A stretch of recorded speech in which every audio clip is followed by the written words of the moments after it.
gentlemen, let me introduce to you our future. Our future.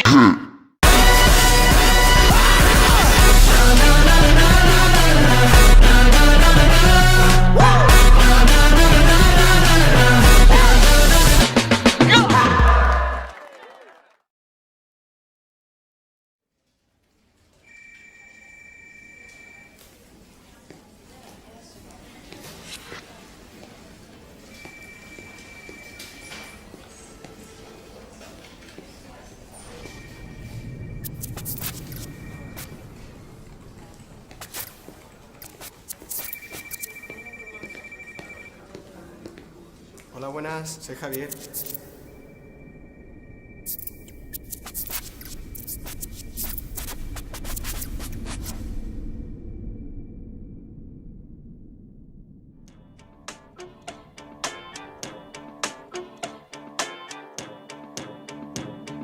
No hay límites capaces de parar a una persona que lucha por su sueño.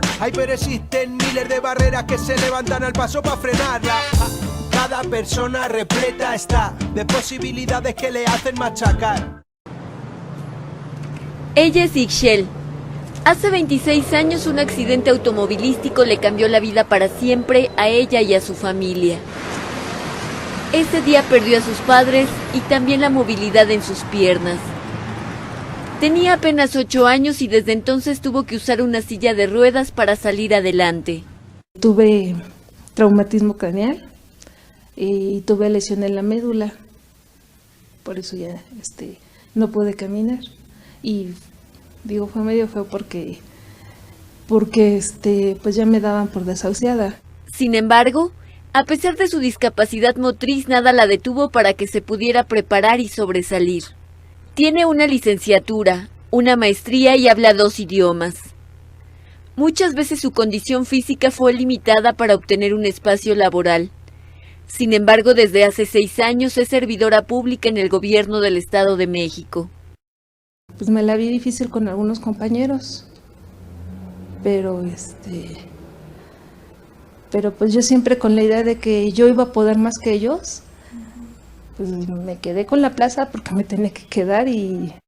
Ixchel, como miles de personas con discapacidad motriz, todos los días tiene que enfrentarse a dificultades de movilidad.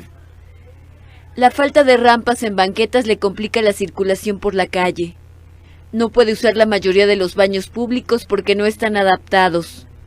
Restaurantes, teatros y tiendas comerciales no destinan espacios para personas en su condición.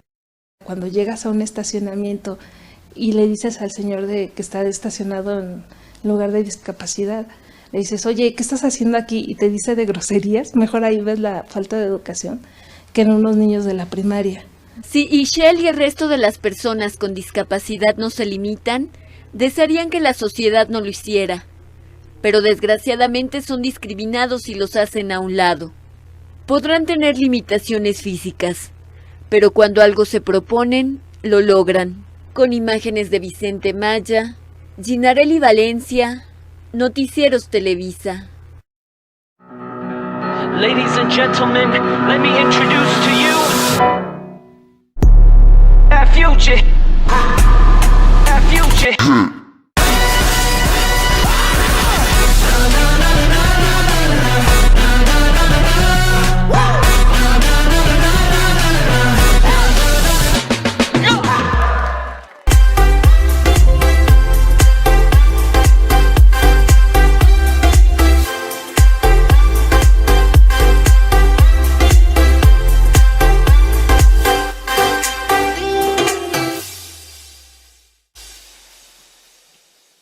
Nuevamente bienvenidos. Gracias por acompañarnos en nuestra videoconferencia Discriminación Laboral por Discapacidad. Mi nombre es Daniel Torres y seré el moderador en esta sesión. A todos los presentes, durante la sesión los micrófonos estarán apagados, por lo que los invitamos a participar con nosotros escribiendo sus preguntas y comentarios en el chat. Estas serán leídas y contestadas en un espacio destinado al final de la presentación. Aviso de privacidad.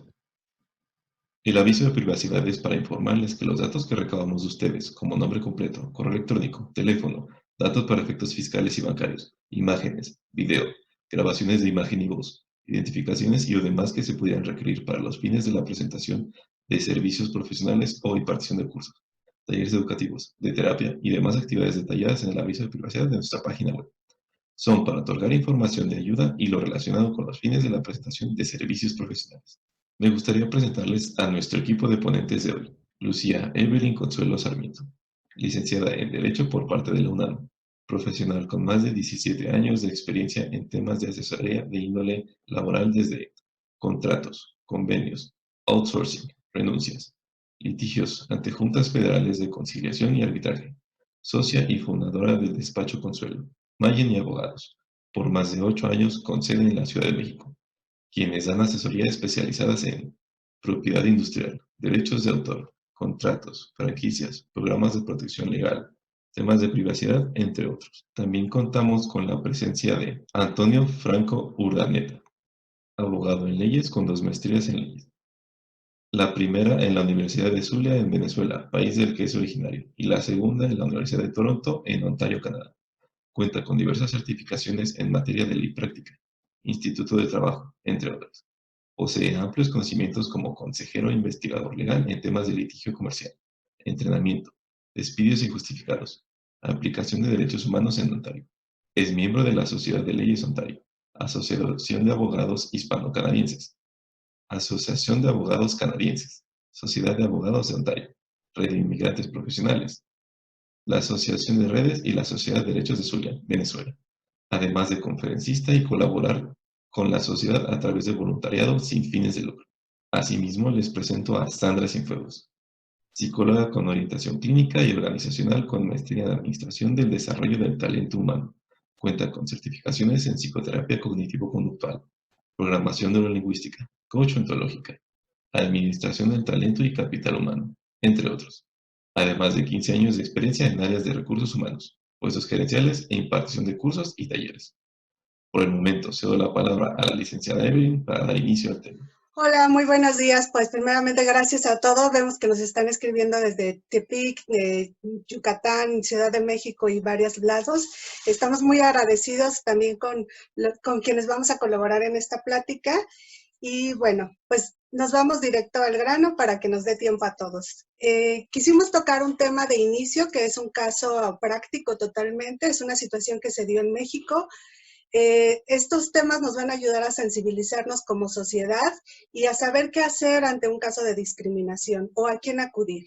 Les quiero contar rápidamente el caso que decidimos compartir con ustedes y se trata de una joven estudiante de una escuela de Derecho que está a punto de ingresar a las fuentes laborales y ubica en internet la publicación de una convocatoria en una bolsa de trabajo donde establece ciertos requisitos entre edades, situaciones para viajar o no, para poder ser aceptada o siquiera aplicar a la solicitud de empleo. Resulta que esta chica tiene y cuenta con una discapacidad mental que sin embargo no le ha impedido concluir o llevar adelante sus estudios, y cuando busca la convocatoria para ingresar a la misma y aplicar, pues se da cuenta o percibe que dentro de la convocatoria se encuentra subrayado que en caso de esa situación, la vacante no contempla la contratación de personas con discapacidad, lo que de manera automática la limita en sus derechos fundamentales y en su posibilidad siquiera de competir con las demás personas, a pesar de que su discapacidad ya había sido de alguna forma pues evaluada y asistida de tal manera que le permite la integración a la sociedad. Entonces, este caso y lo importante de este tema es que los accesos a la justicia en México principalmente, pues se encuentran un poco limitados. Ella asiste directamente a la Comisión contra la Discriminación y el resultado fue generar un convenio entre ella y la empresa o la empresa contratante y la de bolsa de trabajo para única y exclusivamente emitir recomendaciones a la empresa y que les pidieran que se capacitaran en los centros laborales a todas las personas encargadas de recursos humanos, pero no hubo una sanción más allá de eso y tampoco hubo la oportunidad de que ella ingresara a demostrar sus conocimientos. Por esta situación es que ella asiste a los tribunales de la Ciudad de México, que son tribunales civiles, y nuevamente concluye el procedimiento, concluye el proceso, y el resultado es que no se sanciona de ninguna forma a la empresa. Ella lo que solicita en este juicio es la reparación de daños, por justo la reparación económica por los daños causados. Situación que no se pudo dar. Ella, inconforme con esta resolución, asiste a la siguiente instancia jurídica, lo que nosotros le denominamos las salas judiciales, las salas del Tribunal Superior de Justicia. Nuevamente vuelve a determinar que la resolución del juez es válida, que no se ven dañados sus derechos, que no se puede resarcir económicamente, pero no solo eso, sino que además a la quejosa, a la chica que se está quejando por la violación de sus derechos, se le condena al pago de gastos y costas. O sea, no solamente se ve dañada por sus derechos, sino que ahora tiene que pagar los gastos generados al juicio.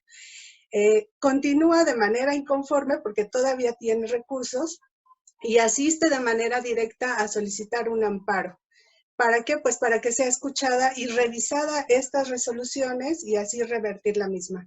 Sin embargo, y de nueva cuenta, vuelven a confirmar la sentencia y nuevamente vuelven a decir que ya no tiene la razón, que no se encontraron los temas de discriminación y que aun cuando se encontraron, o sí existía esa vacante con esas características, se había hecho un convenio en el cual pues se exhortaba a la empresa a que diera cursos de capacitación y inducción y temas de sensibilización y que con eso bastaba, que ya no había más que hacer. Es hasta el recurso de amparo en revisión, es decir, la última de las instancias que ya tenemos en materia judicial, que se resuelve favorablemente a favor de ella. Y por fin se determina que efectivamente fueron dañados sus derechos humanos, pero no tomando en consideración las leyes nacionales, y aquí viene lo más importante de nuestro tema, tomando en consideración los convenios internacionales y los convenios sobre todo de los que México forma parte. Entonces ya no dejamos pasar por alto incluso las leyes locales, las leyes federales, incluso la misma Constitución, y en temas de jerarquía tomaron en consideración para resolver a favor de ella toda la serie de convenios internacionales de los que México forma parte. Y por esa razón es que decidimos primero compartir este ejercicio y dos, concientizarnos también de lo difícil que es para nuestra sociedad, porque es una realidad, acceder a una justicia. Porque algunas personas que han sufrido discriminación previo, como es el caso que explicamos, previo a llegar al desempeño de las labores en una empresa, hay algunas otras que ya estando dentro de la empresa han sufrido discriminación. Y hablamos de discriminación en diversas formas, porque no solamente es la física, que es la que casi es más conocida por todos y la que más observamos, sino también la discriminación mental y otro tipo de discriminaciones que nuestras leyes ya establecen en las mismas. Quisiera mencionarles, bueno, cierro este ejercicio o este ejemplo, que también más adelante nos va a comentar nuestro colega y abogado Antonio, para ver de qué manera lo vemos y qué tan difícil es llegar a la justicia en este sentido en México. Y por otro lado, cuáles son las instancias, en este caso en Canadá, Ontario específicamente, que utilizan para llegar a acceder a la justicia. Si hay un procedimiento de investigación o si aplica de la misma forma como en México, que a veces para poder obtenerlo favorablemente, pues hay que agotar absolutamente todas las instancias, lo cual resulta muy costoso para el demandante, para el quejoso, y eso da lugar a que pocas veces iniciemos quejas.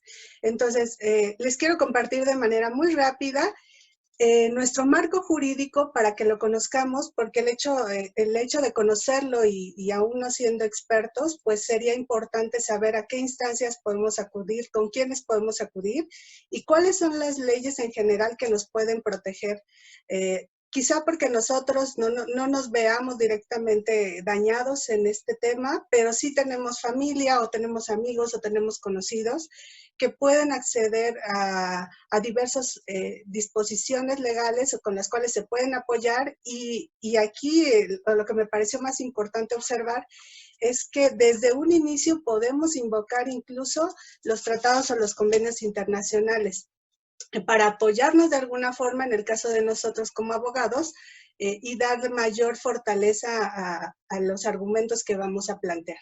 Y bueno, les comparto que en nuestro marco legal tenemos primero que nada a nivel federal nuestra Constitución Política, que todo mundo la conoce, y en nuestro artículo primero constitucional es el que nos da la igualdad de derechos y oportunidades ante la ley, sin importar sexo, edad, religión y si contamos o no con ninguna discapacidad. Esto existe una ley regulatoria de este artículo que es justamente la Ley Federal para Prevenir y Eliminar la Discriminación. Y esta es la que se ve regulada o regula justamente el artículo primero constitucional y a través de esta ley es que se crea el CONAPRED, que es el Consejo Nacional para Prevenir y Eliminar la Discriminación. De manera inicial da más... muchas personas o muchas empresas se pueden acercar a CONAPRED y normalmente lo que reciben es orientación y cursos de sensibilización o diplomados o capacitación para el personal. Sin embargo, consideramos que esto no es suficiente y lo que sí creemos es que es importante quejarse. Aunque creamos que no vamos a ser tan escuchados o que nuestra voz no va a ser tan escuchada o que incluso nuestro cliente no se encuentre tan dispuesto a iniciarlo, hay que fomentarlo porque el hecho de que lo vayamos fomentando y fomentemos las quejas significa que vamos a ir generando como sociedad pues una concientización mayor y una sensibilización mayor. También quiero compartirles sobre todo que tenemos una norma que es la norma oficial mexicana 025, de todas maneras se las vamos a estar compartiendo si así lo desean en el chat. ¿Y qué es lo importante de esta norma? Nosotros como abogados de empresas me parece importante conocerla porque contiene los requisitos para una certificación que se les puede otorgar a las empresas cuando ellas deciden revisarse y autoanalizarse para saber qué estamos haciendo dentro de nuestra organización para ayudar a incluir a las personas con discapacidad o si las estamos incluyendo de alguna forma o incluso sin saber si estamos generando algún tipo de discriminación o fomentando algún tipo de discriminación. Entonces, la norma nos provee, a través de la Secretaría del Trabajo y Previsión Social, las convocatorias en las cuales podemos participar como dueños de empresas para aquellos que tienen algún negocio, alguna empresa, y obtener esta certificación, lo cual por supuesto que nos va a dar más concientización, no solamente a nosotros como empresa quizá, sino a todos los colaboradores que forman parte de la misma y a la gente que visita nuestra empresa o nuestra institución. También de igual forma, si en algún momento requieren los requisitos, porque esta es una plática muy corta, nos pueden preguntar y se los enviamos con muchísimo gusto o les damos la orientación. Muy importante también, la Ley Federal del Trabajo nos establece también los artículos en los cuales se encuentra bajo todas las circunstancias prohibida la discriminación. Y existe ahí en la ley, solo que pocas veces lo ubicamos o pocas veces lo sabemos. Pero también es importante que sepan que para aquellos que han sufrido discriminación dentro de su desarrollo profesional o dentro de su empleo, sí existen medidas precautorias que se pueden tomar en un juicio laboral para evitar, por ejemplo, que nos quiten o que nos reprendan quitándonos la seguridad social. Para aquellos porque hay mucha gente que les preocupa, si me voy del trabajo me voy a quedar sin seguridad social y yo necesito tener esa prestación. Entonces hay medidas precautorias, medidas cautelares que se pueden solicitar a los tribunales o en este caso a las juntas locales, para evitar que esto suceda y que de alguna forma podamos mantener estos derechos a la par. Y por último, también les comento que tenemos el Código Penal, que también tiene una disposición en el artículo 149 ter, que nos habla que hay delitos. 49 ter es un delito en el Código Penal Federal, delimitado delitos contra la discriminación contra las personas. Es importante también conocer que puede ser causal, aunque muy pocas veces se recurre, existe en nuestra legislación. Y por último, nada más quisiera comentarles algunos de los convenios y tratados internacionales de los que México forma parte. Quizá no son todos, pero sí quizá los más importantes. Y me parece importante conocerlos o por lo menos escuchar y saber que existen, porque justamente en estos fue en los que se basó la resolución que al final le dieron la razón a la quejosa que les comentaba del ejercicio inicial. Solo basándose en estos convenios que México está obligado a seguir, es que se pudo resolver a favor de ella. Y tenemos entre los más importantes la Convención de Viena sobre el Derecho de los Tratados, que es el que le da la supremacía, supremacía legal incluso sobre las leyes federales. Tenemos la Convención de los Derechos de las Personas con Discapacidad, el Pacto Internacional de los Derechos Civiles y Políticos, la Convención Interamericana sobre Derechos Humanos, la Convención Interamericana para la Eliminación de todas las formas de discriminación contra las personas de discapacidad, la Convención sobre Derechos de las Personas con Discapacidad y, por supuesto, todos aquellos gestiones de discapacidad que se encuentran dentro de la Organización Internacional del Trabajo. Entonces, si por algún momento pensamos que no tenemos las herramientas, nos podemos dar cuenta que sí existen, solo que hay que conocerlas. Y si en algún momento no sabemos a quién acudir, pues vale la pena acercarse a quienes en algún momento podamos apoyarles, por lo menos para guiar e informarles con quién pueden presentar una queja si se sienten discriminados y si están en el supuesto, qué es lo que pueden hacer. Y bueno, esta es la conclusión de mi intervención. Muchas gracias, Sandra. Muchas gracias, Evelyn. Gracias por tenerme acá y todos los participantes por estar con nosotros un sábado antes de la hora de almuerzo. Me dio curiosidad que nadie dijo échale ganitas. Me parece bien. Evelyn, tengo 2 comentarios para ti, pero los voy a guardar para el final, pero sí podríamos ir pensando cuál fue el remedio monetario que recibió esta participante y lo podemos dejar para las preguntas y respuestas al final. Escuchándote, quiero proponerle a los participantes, primero que mi experiencia en Ontario, Canadá, no mi experiencia, pero Ontario, Canadá es diferente a México y esa diferencia no es ni buena ni mala, simplemente es diferente. Hay 2 sistemas burocráticos diferentes y con historias diferentes. Lo que sí me gusta de mi experiencia acá son las herramientas que tengo como abogado para poder defender a una persona que se sienta discriminada en el trabajo, bien sea mentalmente, por discapacidades físicas o mentales o cualquier otra razón o característica humana que está en la ley. Comenzando con eso, esas herramientas y esas, voy a llamarlas avenidas, debo hacer la distinción entre el gobierno federal y el gobierno provincial en Canadá. Canadá y Ontario. Ellos tienen poderes separados, no tienen poderes, es decir, el gobierno federal no está por encima del gobierno provincial, simplemente tienen tareas asignadas que son distintas para cada uno. Por ejemplo, en materia del trabajo, el gobierno federal tiene la autoridad para pasar leyes que controlen las relaciones de trabajo en lo que ellos llaman national or federal undertaking. Empresas que se dedican a cosas importantes a nivel nacional. Una de las principales es comunicaciones, los aeropuertos nacionales, los transportes de carga, logística a nivel nacional e internacional. Esas industrias están reguladas, controladas a nivel federal.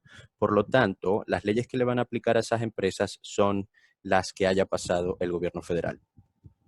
Por el contrario, el gobierno provincial tiene autoridad para pasar leyes con respecto a ventas por menudez, salud, educación, bienes raíces, propiedad y otras industrias que son de interés de la provincia y propiedad de la provincia, y las leyes que se dedican a controlar las relaciones de trabajo en estas undertakings o en estas empresas son las de nivel provincial. Diciendo esto, hay dos leyes que aplicarían en Ontario con relación a derechos humanos. Una, si la interacción es con una compañía federal, es la Ley de Derechos Humanos de Canadá. Y si la empresa es de carácter provincial, es el Código de Derechos Humanos de Ontario. Con eso se crean dos sistemas, avenidas, programas diferentes, porque al nivel federal no es un sistema de acceso directo. Lo que me refiero es que existe una comisión en vez de existir un decisor que va a escuchar a las partes. Existe una comisión que va primero a verificar, a hacer una investigación, a ver si la queja tiene méritos para tomar una decisión más adelante o para negociar con la empresa a que se elimine la discriminación. Si existen esos méritos, entonces la comisión tiene el poder tanto de ordenarle a la empresa algún tipo de restitución financiera o de trabajo o cualquier otra. En verdad tiene mucho poder. El sistema de Ontario, que me parece un poco más accesible, es de, evidentemente, acceso directo. Lo que quiere decir es que la persona, por ejemplo, en el caso de Evelyn, el ejemplo que dio Evelyn, la estudiante tiene el derecho, que está aplicando por un trabajo y que ve ese trabajo publicado como una opción con discriminación, diciendo que las personas con discapacidad no apliquen, esa estudiante puede ir directamente al Tribunal de Derechos Humanos de Ontario y consignar la llamamos aplicación. Básicamente una demanda, pero es un órgano administrativo que tiene el poder de decidir tanto cosas no monetarias como cosas monetarias. Entonces son dos sistemas diferentes. Me parece el más accesible el de Ontario. Sin embargo, hay sistemas específicos dedicados a resarcir, compensar a aquellas personas que se sientan discriminadas. Y básicamente lo que buscan estas dos leyes se llama Injury to Self-Respect, Dignity and Feeling. La lesión causada a el respeto propio, a la dignidad y a los sentimientos de la persona. Tanto el Tribunal de Derechos Humanos de Ontario como la Comisión de Derechos Humanos de Canadá tienen el poder de determinar, con base al shock que tenga el asunto, el problema, tienen la autoridad para ordenar pagos en dinero que estime el decisor por razones de discriminación. En el caso de una aplicación de trabajo que sea discriminatoria en el contenido de la publicación, evidentemente no hay una relación por mucho tiempo, por lo tanto la compensación monetaria va a ser relativamente mucho más baja en comparación con una persona que haya estado trabajando por 10 años, tuvo una discapacidad, y esto lo digo como ejemplo, tuvo una discapacidad sobrevenida en la relación de trabajo y lo despiden o la despiden por esa discapacidad nueva sobrevenida en el trabajo. Evidentemente, esa persona con más antigüedad, con una relación más estable con la compañía, va a tener una compensación mucho mayor. Pero el punto es que tienen el poder y la autoridad para hacerlo. Y otros que tienen el poder y la autoridad para para dar esta compensación son las cortes naturales de civil, de criminal, etc. Esas cortes también tienen el poder de otorgar remedios financieros por eso. Y cuando digo eso es que es básicamente un análisis técnico. No es, a mí me parece que hubo discriminación por cómo se sintió la persona. Evidentemente, cómo se sintió la persona es importante, muy importante para el asunto monetario, pero es un análisis técnico. Y lo que buscan el análisis técnico es básicamente que existe una razón de las que están enumeradas en el Código de Derechos Humanos, por ejemplo, discapacidad, bien sea mental o física, que existe una decisión por parte de alguien, una organización, una empresa, un gerente, un ejecutivo de la empresa, y que esa decisión le cause un impacto a la persona que tiene esa razón del Código de Derechos Humanos, la discapacidad. Para ponerlo de otra forma, a una persona no le dieron el trabajo, fue a la entrevista, fue con sillas de rueda como Ixchel, y no le dieron el trabajo porque tenía una discapacidad. Y pueden ser muy sutiles cuando niegan el trabajo, o pueden ser muy directos. Entonces, si Ixchel era la persona más calificada en cuanto a habilidades para ese trabajo y no recibe el trabajo, Ixchel va a tener un argumento fuerte en contra de esa empresa que fue discriminada por discapacidad, en este caso física, y obtener remedios. Pero básicamente es, Ixchel tiene una discapacidad, tiene habilidades para hacer el trabajo. El segundo punto, va a la entrevista, le hacen la entrevista, la empresa decide no contratarla. No hay otra razón evidente, pero la discapacidad física, Ixchel no tiene el trabajo. Entonces hay una razón del Código de Derechos Humanos, una o varias. Hay una decisión que crea un impacto negativo en la persona y evidentemente hay una conexión entre las dos cosas. O se puede ver superficialmente que hay una conexión entre los dos elementos. Entonces es un análisis técnico, no es que vamos a tratar de persuadir a un juez o a un decisor a ver si lo convencemos de que hubo discriminación. Básicamente, si están esos elementos, el juez o el decisor, en el caso del Tribunal de Derechos Humanos de Ontario o la Comisión, tienen que decidir a favor de la discriminación. Creo que eso cubre lo que Evelyn estaba mencionando. Voy a añadir como un punto adicional, cuando hablamos de Declaración Universal de Derechos Humanos, y esto es una anécdota propia, cuando me mudé a Canadá en mi vida anterior, comencé a hacer voluntariados para una oficina que era una clínica legal para darle servicios a personas que se sentían discriminadas con respecto a derechos humanos. Y yo apliqué para hacer trabajo voluntario en esa clínica. Y en la entrevista, la primera cosa que me dijo la persona que me estaba entrevistando es: no creas que los derechos humanos que hacemos en esta clínica son Declaración Universal de Derechos Humanos.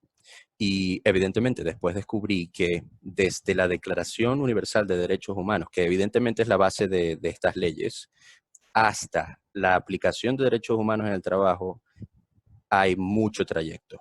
Entonces, comienza con la Declaración Universal de Derechos Humanos, después viene la Constitución canadiense, que habla sobre igualdad, y después vienen las leyes de cada provincia, las leyes de cada territorio y las leyes federales, hablando específicamente sobre derechos humanos. Y es donde se ve este análisis técnico que se puede materializar. Entonces, si esa burocracia no existe, recuperar la dignidad o tratar de recuperar la dignidad de una persona que la perdió por una discriminación va a ser muy difícil. E incluso si tienen remedios financieros, esos remedios financieros no van a ser suficientes.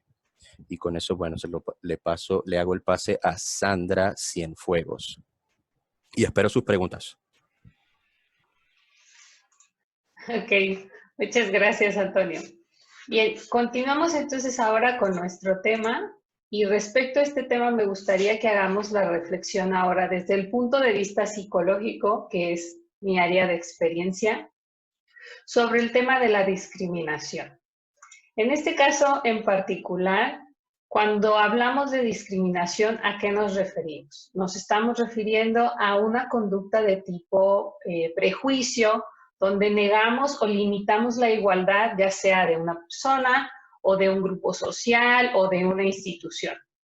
Entonces, como lo pueden ver ustedes en su pantalla con las frases que les pusimos ahí, la discriminación nos deja en una situación de suma vulnerabilidad, pudiendo ocasionar graves daños en nuestro autoconcepto. ¿A qué me refiero en este tema? La discriminación parte del supuesto de que algo es mejor que otra cosa. De hecho, este tipo de idea o creencia es lo que nos ha llevado a que se den a través de los siglos las guerras, los crímenes y todo este tipo de actividades que nos llevan a buscar tener o mantener el control de algo. Entonces, cuando hablamos del autoconcepto, que estamos hablando de la autoestima y el autoconocimiento, pues hay unas consecuencias muy importantes al momento de que una persona viva discriminación. En este caso, y porque nos enfocamos en el tema de manera muy puntual a la discapacidad laboral, la discriminación trae como consecuencias sentimientos de culpa y de vergüenza, similares a la conducta que vimos en el video inicial de Ixchel, donde cuando a ella le están preguntando qué fue lo que le pasó y cómo se ha sentido y cómo ha buscado la manera de lograr ese trabajo que siempre ha querido por sus habilidades y competencias, su tono de voz es, su volumen es muy bajo, su postura es muy introvertida, habla muy despacio, habla muy lento, y esto nos habla de estos sentimientos de hasta cierto punto vergüenza por lo que está sucediendo o por lo que vivió. Otro tipo de consecuencias son que desembocan en ansiedad, es decir, estos episodios de discriminación lo que generan es estrés, y al momento de nosotros sentirnos estresados, pues vamos incrementando tal vez sentimientos como la tristeza, y a un mayor grado nos pueden llevar a una ansiedad o a una depresión. Y las consecuencias entonces pueden ser graves en temas emocionales y en temas también físicos. Otro es el tema de la autoestima. La autoestima se construye a través de la seguridad en mí mismo. Sin embargo, con este tipo de situaciones en las que nos vemos envueltos, lo que pasa es que nos empezamos a sentir inseguros, inseguros de mis habilidades o de mis capacidades o de mis conocimientos. O si solamente las personas me miran porque tengo esta discapacidad. Y esto nos empieza a llevar a las personas a producir un aislamiento social, es decir, alejarnos de las personas que nos rodean. Incluso hay personas que se alejan de sus familiares y amigos para evitar que ellos tengan esta consecuencia o que reciban frases como, échale ganas, todo va a salir bien.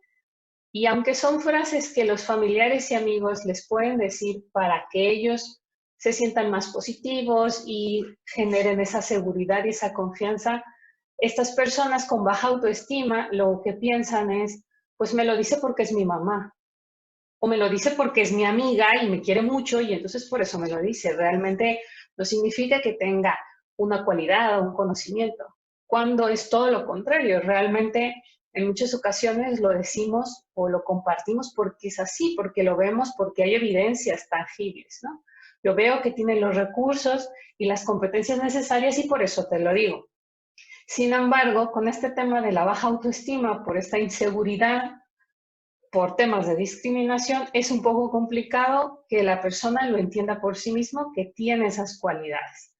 Otro tema muy importante son las consecuencias hereditarias, es decir, heredadas en cuanto a conceptos o ideas. Supongamos que estas herencias transgeneracionales son porque a lo mejor mis papás en algún momento, por un tipo de discapacidad, sufrieron algún tipo de inseguridad o aislamiento o se sintieron retraídos de lo demás. Y para que los hijos no se sientan de esa manera, tratan de inculcarle a través de la protección el evitar esas situaciones, ¿no? Entonces, lo que están buscando es proteger. Sin embargo, muchas veces la protección no se da de esa manera, ¿no? Yo busco que no te lastimen y que no te hagan daño como lo que me pasó a mí, pero a veces ese aislamiento es tan reprimido, o sea, nos reprimen tanto, entonces tampoco aprendes las habilidades necesarias para hacer frente a lo que está sucediendo. Otro ejemplo puede ser cuando una persona, por tratar de sentirse aceptada o por tratar de pertenecer a un grupo, buscando esta parte que tiene que ver con que me acepten y que me dejen ser parte de, puede llegar a ser o presentar una conducta de sumisión. Y esa conducta de sumisión lo que va a tratar es de enseñar a que tengo que hacer lo que los demás digan o lo que los demás quieren para que me acepten y yo ser parte de esto. Y dentro de estas ideas o creencias transgeneracionales, también se pasa a esta conducta de sumisión. O viceversa, hay otra conducta que aparece que es la violencia cuando la persona se siente a un nivel de tanta inseguridad que lo que hace es convertir su agresividad natural en violencia. Es decir, tú me discriminas, tú no me respetas, entonces yo te agredo. como tú me agredes, ¿no? Es ese sentido de justicia, de cuidarme. Y esto nos lleva a la otra cara de la moneda, donde yo me siento demasiado inseguro y entonces soy muy sumiso y dejo que digan lo que quieran de mí. Y también la inseguridad nos puede llevar a esta otra rama, que es la violencia y la agresión hacia los otros.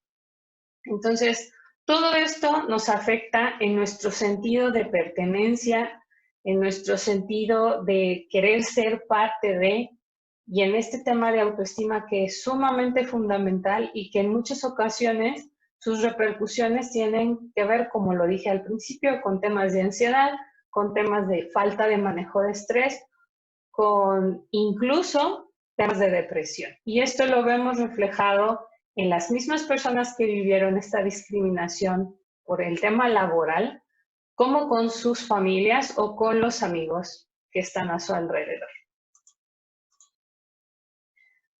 Bien, entonces, estas imágenes que les presentamos son para que ustedes puedan ver cuáles son las razones o por qué para nosotros es importante considerarnos parte de una comunidad enfocada en buscar que todos tengamos acceso y oportunidad a un trabajo, a desarrollar nuestras competencias. Entonces, hay muchas razones por las que podemos contratar a una persona con discapacidad. Por ejemplo, hace un par de días vi un anuncio en Facebook, es una imagen, donde su mamá y un chico con autismo entran a un supermercado de una cadena comercial muy reconocida y se acercan a un estante donde están todas las cosas revueltas, cajitas revueltas, de esos lugares donde te venden cajitas de cereales y un montón de cosas por 10 pesos, pero todo revuelto, ¿no? Y entonces lo deja ahí un momento y toma una foto de cómo se ve esa cajita y luego cómo se ve ahora después de que su niño con autismo arregla todo.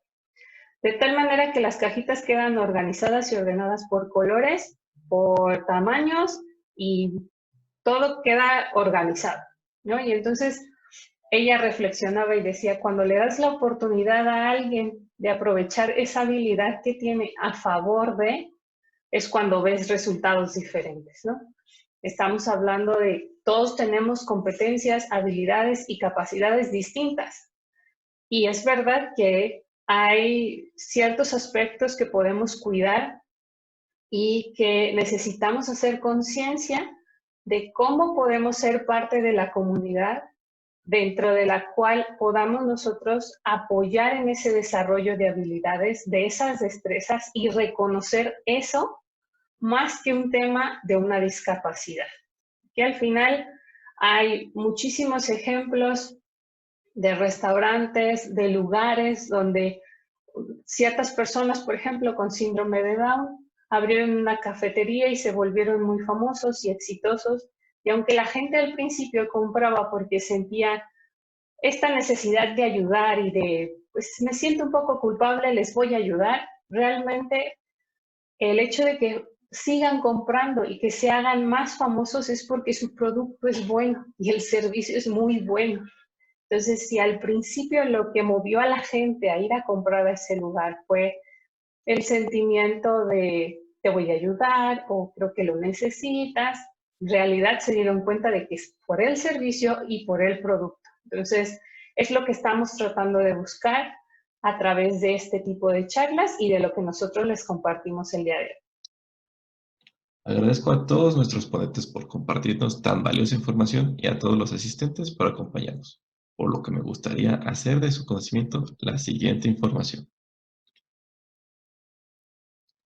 Si te interesa recibir asesoría legal sobre contratos, convenios, outsourcing, renuncias, litigios, propiedad industrial, derechos de autor, franquicias, programas de protección legal, temas de privacidad, entre otros, te recomendamos a la licenciada Evelyn Consuelo, de quien aparecen sus contactos en tu pantalla.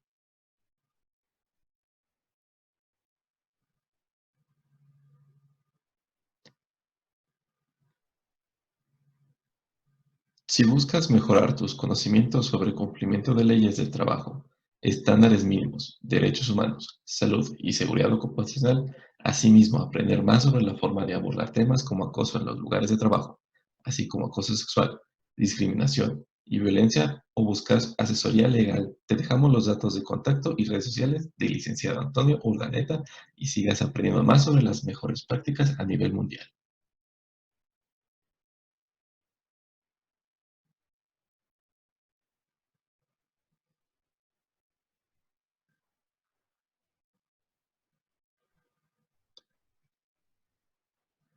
Reconocemos la labor de otros profesionales mostrando sus datos.